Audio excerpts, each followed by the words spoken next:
Moi c'est Nicolas, je suis guide de pêche diplômé et je vous propose de m'accompagner au bord de l'eau. J'ai maintenant une bonne trentaine d'années de pêche à la carpe à mon actif. C'est vraiment un poisson étrange. J'ai trempé mes lignes un peu partout en France et à l'étranger, D'aérodynamique. que ce soit du bord ou en bateau. Et en fort. Au fil du temps, j'ai appris pas mal de trucs sur notre poisson favori et j'aimerais vraiment les partager avec vous. Moi c'est Pierre et je suis caméraman. J'ai également pas mal d'années de pêche à la carpe dans les jambes et cette année je vais suivre Nico partout dans ses pêches pour ne vous ramener que les plus belles images. Je vois que vous êtes bien installés, alors bienvenue à la pêche avec Nico. Oh là le bébé.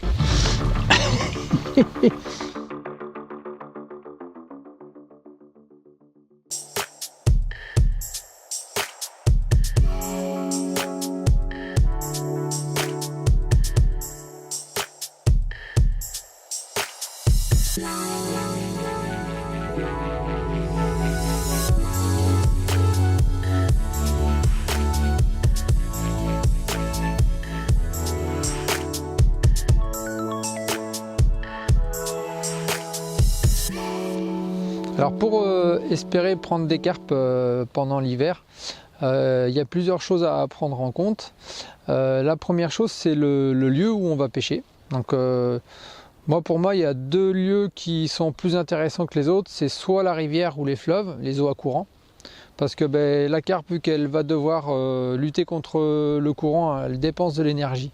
Donc elle est obligée de se nourrir pour satisfaire ses besoins énergétiques. Donc plus de chances du coup de tomber sur des poissons actifs. Ou alors après des petites pièces d'eau. Donc quand je dis petit, ça va être 5, 10, 15, 20 hectares, voilà. Où on va trouver des belles populations de carpes. Donc pas carpodrome, bien que ça fonctionne quand même, mais si on a envie de se donner la possibilité de prendre des gros poissons, des pièces d'eau qui soient bien peuplées, c'est-à-dire où on va trouver plus de 50 carpes à l'hectare. Voilà. Donc là, dans ces conditions-là, petit plan d'eau bien peuplé, on multiplie quand même ses chances d'avoir des touches, voire de pouvoir faire des belles pêches. Voilà, suivant les conditions. Voilà, alors pourquoi on va éviter les grandes surfaces d'eau? C'est que généralement elles ont des populations qui sont de faible densité. Donc mieux vaut choisir viser petit pour avoir plus de chances de réussir. Voilà. Alors une fois qu'on a choisi son plan d'eau, ce qui est intéressant à rechercher, c'est les zones qui vont être les plus ensoleillées sur le site choisi. Parce que plus ma zone va recevoir de soleil dans la journée, plus la température de l'eau va être bonne, va être meilleure, va être réchauffée rapidement. Donc moi ici, je me suis par exemple positionné face à un vent sud-sud-ouest. Parce que c'est le vent qui était annoncé sur le week-end là. Donc il vient de là-bas, donc non seulement je l'ai de face, mais en plus il est pas froid. Donc il va avoir tendance à réchauffer un peu l'eau. Et ça c'est des choses à prendre en compte. Toujours avoir une boussole avec soi pour savoir en gros où est le nord. Et puis éviter les berges exposées au vent du nord, nord-est, nord-ouest. Et plutôt privilégier des berges exposées au sud ou à l'ouest. Voilà. Et en même temps, les berges qui sont exposées justement au sud ou à l'ouest, c'est celles aussi qui reçoivent le plus de lumière dans la journée par rapport à la course du soleil dans le ciel.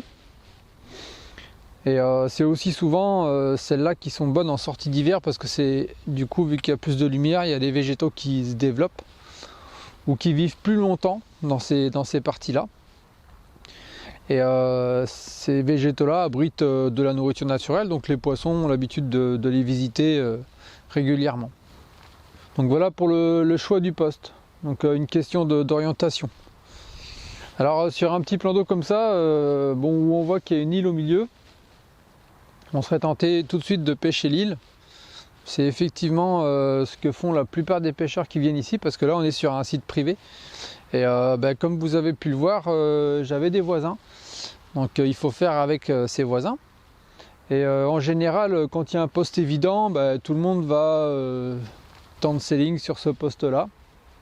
Moi j'ai choisi de prendre le contre-pied, de me mettre dans une zone où il n'y a pas grand-chose en fait, de marquer sur le fond. et où je pense les poissons n'ont pas l'habitude d'être pêchés et peut-être qu'ils se sentent davantage en sécurité là que le long de l'île là-bas, qui reçoit tout le temps des montages. Après, au niveau des fonds, bon, moi je me casse pas trop la tête à chercher la petite tache de ci, la petite butte de ça. J'essaye de trouver une zone relativement plate, de façon à ce que quand je vais créer mon activité en mettant mon amorçage régulièrement, les poissons n'aient pas beaucoup de difficultés à localiser mon amorçage, parce que si c'est très plat, qu'il n'y a pas de relief sur le fond, bon, elles vont avoir vite fait de localiser une zone où l'eau est un peu trouble, où il y a la tombée du spombe régulièrement. Elles vont avoir tôt fait de se rendre compte que par là-bas il se passe quelque chose, quoi. Donc d'être attiré et de venir voir ici s'il n'y a pas de la nourriture facilement disponible avec une faible dépense énergétique à la clé. Et je compte sur mon amorçage pour capter les poissons qui viendraient dans le secteur profiter, je pense, d'une eau un petit peu plus chaude. Je pense que si je prenais la température ici et puis de l'autre côté là-bas, orienté nord, on aurait un écart de température. Voilà ma stratégie.